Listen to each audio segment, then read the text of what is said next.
അസ്സലാമു അലൈക്കും വറഹ്മത്തുള്ളാഹി വബറകാതുഹു. വിശുദ്ധ ഖുർആൻ 18-ാം ജുസ്, അധ്യായം 23, സൂറത്തുൽ മുഅ്മിനൂൻ, 12 മുതൽ 17 വരെയുള്ള ആയത്തുകൾ. അഊദു ബില്ലാഹി മിനശ് ശൈത്വാനിർ റജീം. വലഖദ് ഖലഖ്നൽ ഇൻസാന മിൻ സുലാലത്തിൻ മിൻ ത്വീൻ. തീർച്ചയായും മനുഷ്യനെ നാം കളിമണ്ണിൽ നിന്നുള്ള സത്തുകൊണ്ട് സൃഷ്ടിച്ചുണ്ടാക്കിയിരിക്കുന്നു. ثُمَّ جَعَلْنَاهُ نُطْفَةً فِي قَرَارٍ مَكِينٍ. പിന്നീട് നാം അവനെ ഭദ്രമായ ഒരു ഭവനത്തിൽ അഥവാ ഗർഭാശയത്തിൽ ശുക്ലബിന്ദുവാക്കി വച്ചു. ثُمَّ خَلَقْنَا النُّطْفَةَ عَلَقَةً فَخَلَقْنَا الْعَلَقَةَ مُضْغَةً فَخَلَقْنَا الْمُضْغَةَ عِظَامًا فَكَسَوْنَا الْعِظَامَ لَحْمًا ثُمَّ أَنشَأْنَاهُ خَلْقًا آخَرَ فَتَبَارَكَ اللَّهُ أَحْسَنُ الْخَالِقِينَ. പിന്നെ ശുക്ലബിന്ദുവെ രക്തപിണ്ഡമാക്കി സൃഷ്ടിച്ചു. പിന്നീട് രക്തപിണ്ഡത്തെ മാംസപിണ്ഡമായും സൃഷ്ടിച്ചു. പിന്നെ മാംസപിണ്ഡത്തെ നാം എല്ലുകളായി അഥവാ അസ്ഥികൂടമായി സൃഷ്ടിച്ചു. അനന്തരം എല്ലുകൾക്ക് നാം മാംസം ധരിപ്പിച്ചു. പിന്നീട് നാം അതിനെ മറ്റൊരു സൃഷ്ടിയായി ഉത്ഭവിപ്പിച്ചു. അപ്പോൾ ഏറ്റവും നല്ല സൃഷ്ടാവായ അള്ളാഹു അനുഗ്രഹ സമ്പൂർണനാകുന്നു. ثُمَّ إِنَّكُمْ بَعْدَ ذَلِكَ لَمَيِّتُونَ. പിന്നീട് നിശ്ചയമായും നിങ്ങൾ അതിനുശേഷം മൃതദേഹങ്ങളാകുന്നു. ثُمَّ إِنَّكُمْ يَوْمَ الْقِيَامَةِ تُبْعَثُونَ. പിന്നെയും ഖിയാമത്ത് നാളിൽ നിശ്ചയമായും നിങ്ങൾ എഴുന്നേൽപ്പിക്കപ്പെടുന്നതാണ്. സൂറത്തുൽ ഹജ്ജ് 5-ാം വചനത്തിൽ കണ്ടതുപോലെ മനുഷ്യ സൃഷ്ടിയെ സംബന്ധിച്ചുള്ള ഒരു വിവരണമാണ് ഇവിടെയുമുള്ളത്. അതിൻ്റെ വിശദീകരണം അവിടെ കഴിഞ്ഞു പോയിട്ടുണ്ട്. മനുഷ്യ സൃഷ്ടിയുടെ തുടക്കത്തെപ്പറ്റി അവിടെ മണ്ണിൽ നിന്ന് അഥവാ മിൻ തുറാബ് എന്നാണ് പറഞ്ഞത്. ഇവിടെ കളിമണ്ണിൻ്റെ സത്തിൽ നിന്ന് മിൻ സുലാലത്തിൻ മിൻ ത്വീൻ എന്ന് പറഞ്ഞിരിക്കുന്നു. മനുഷ്യന്റെ ആദ്യ പിതാവായ ആദം അലൈഹിസ്സലാം നബിയെ മണ്ണിൽ നിന്നു തന്നെ സൃഷ്ടിച്ചതിനെയാണ് ഇവിടെ ചൂണ്ടിക്കാട്ടുന്നത്. കുഴഞ്ഞ മാവ് പോലെയുള്ള കളിമണ്ണിൽ നിന്നുള്ള ഏതോ ഒരു തരം സത്തിൽ നിന്ന് ആദം അലൈഹിസ്സലാം സൃഷ്ടിക്കപ്പെട്ടു. ഇതാണ് മനുഷ്യവർഗത്തിന്റെ ഉത്ഭവം. പിന്നീട് ഇന്ദ്രിയ ബീജം വഴിയുള്ള മനുഷ്യോൽപാദനം രൂപം കൊള്ളുകയും ജനന പരമ്പര തുടരുകയും ചെയ്തു. പിതാക്കളിൽ നിന്നുള്ള ശുക്ലബീജം മാതാക്കളുടെ ഗർഭാശയത്തിൽ സ്ഥലം പിടിക്കുന്നതിനെയാണ് ഭദ്രമായ താവളത്തിൽ വെച്ചു എന്ന് പറഞ്ഞത്. മാംസപിണ്ഡത്തിൽ ക്രമേണ അസ്ഥികൂടം രൂപപ്പെടുത്തുകയും അസ്ഥികളിൽ മാംസം ധരിപ്പിച്ച് ഒരു പുതിയ സൃഷ്ടിയായി അംഗങ്ങളും ഇന്ദ്രിയ ശക്തികളും തികഞ്ഞ ഒരു പൂർണ്ണ മനുഷ്യനായി പുറത്തു കൊണ്ടുവരികയും ചെയ്തതിനെ പറ്റി സൂറത്തു ഹജ്ജിൽ പ്രസ്താവിച്ചത് സുമ്മ നുഖ്രിജുക്കും തിഫ്ല, പിന്നെ നാം നിങ്ങളെ ശിശുക്കളായി പുറത്തു കൊണ്ടുവരുന്നു എന്നായിരുന്നു. ഏതായാലും മുൻകാലങ്ങളിൽ മിക്കവാറും അജ്ഞാതമായിരുന്നതും ക്രിസ്താബ്ദം 19-ാം നൂറ്റാണ്ടിലെ ഗവേഷണ ഫലങ്ങൾ വെളിപ്പെടുത്തിയതുമായ ഗർഭശാസ്ത്ര വിജ്ഞാനങ്ങൾ ഖുർആൻ മുഖേന പ്രസ്താവിച്ച് കഴിഞ്ഞിരിക്കുകയാണ്. ഈ പ്രസ്താവനയിൽ വല്ല വ്യത്യാസവും ഉള്ളതായി ശാസ്ത്രത്തിന് കണ്ടുപിടിക്കുവാനോ തെളിയിക്കുവാനോ കഴിയുകയുമില്ല. അനേകം സ്ഥിതിമാറ്റങ്ങൾക്ക് വിധേയമായ മനുഷ്യോത്ഭവ ചരിത്രം വിവരിച്ചതിൽ നിന്ന് അവന്റെ മരണാനന്തര ജീവിതത്തിലേക്ക് അവന് പാഠം ലഭിക്കേണ്ടതുണ്ടെന്ന് അള്ളാഹു തുടർന്ന് ചൂണ്ടിക്കാട്ടുന്നു.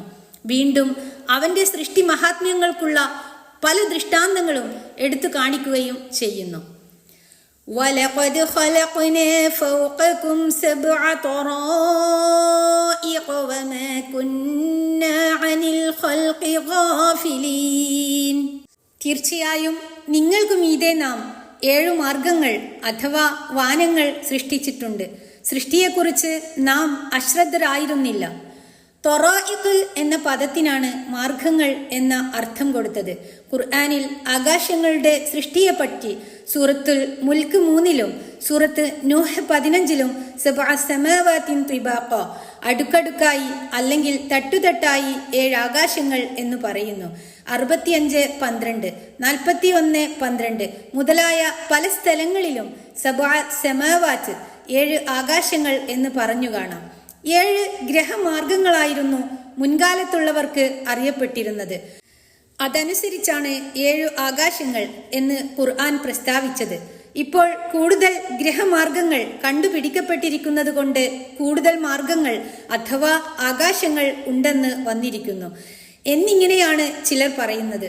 ഇതൊരു സ്വീകാര്യമായ വ്യാഖ്യാനമായി എടുക്കുവാൻ തരമില്ല തന്നെ. ഈ ആയത്തിൽ മാർഗങ്ങൾ തൊറായിഖ് എന്ന വാക്കുപയോഗിച്ചത് കൊണ്ട് ഇവിടെ ഒരുപക്ഷെ അങ്ങനെ ഒരു വ്യാഖ്യാനം കൊടുക്കാമെന്ന് സമ്മതിച്ചേക്കുക. എന്നാൽ 7 ആകാശങ്ങൾ എന്ന് ഖുർആൻ പല പ്രാവശ്യം പ്രസ്താവിക്കുകയും ചിലയിടത്ത് അടുക്കടുക്കായ നിലയിൽ 7 ആകാശങ്ങൾ എന്ന് വ്യക്തമാക്കി പറയുകയും ചെയ്യുന്നു.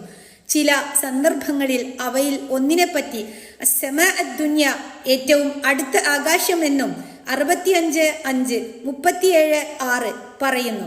ആകാശം ഒരു കെട്ടിടം ബിനാ പോലെയാണെന്നും 40:64, 2:22 അത് പറയുന്നു.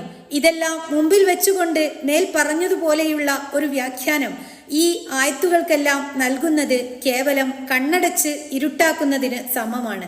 ശാസ്ത്രത്തിന് അതത് കാലത്ത് ലഭിക്കുന്ന അറിവനുസരിച്ച് ഖുർആനെ വ്യാഖ്യാനിക്കുവാൻ തുനിയുന്നത് പലപ്പോഴും അപകടത്തിലാണ് കലാശിക്കുക. അതുകൊണ്ട് ഖുർആൻ പ്രസ്താവിച്ച 7 ആകാശം കൊണ്ടുള്ള ഉദ്ദേശം ശാസ്ത്രദൃഷ്ട്യാ ഇതുവരെ നമുക്ക് മനസ്സിലായിട്ടില്ല.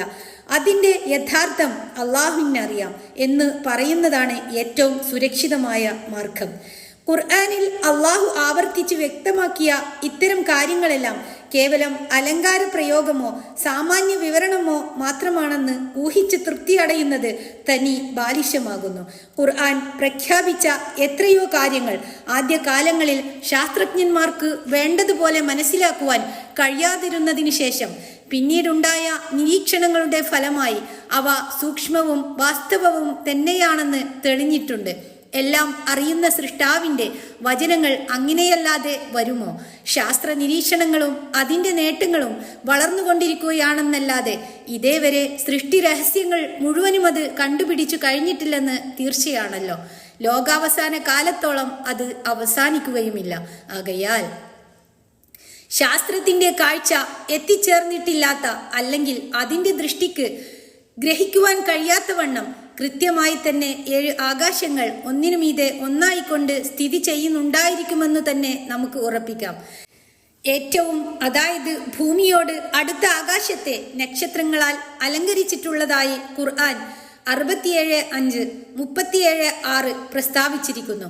ഇതിൽ നിന്ന് നക്ഷത്രങ്ങളെല്ലാം സ്ഥിതി ചെയ്യുന്ന ആകാശത്തിനപ്പുറത്തായി അതിനും ഉപരിയിലായി വേറെയും ആകാശങ്ങളുണ്ടെന്ന് വരുന്നുവല്ലോ.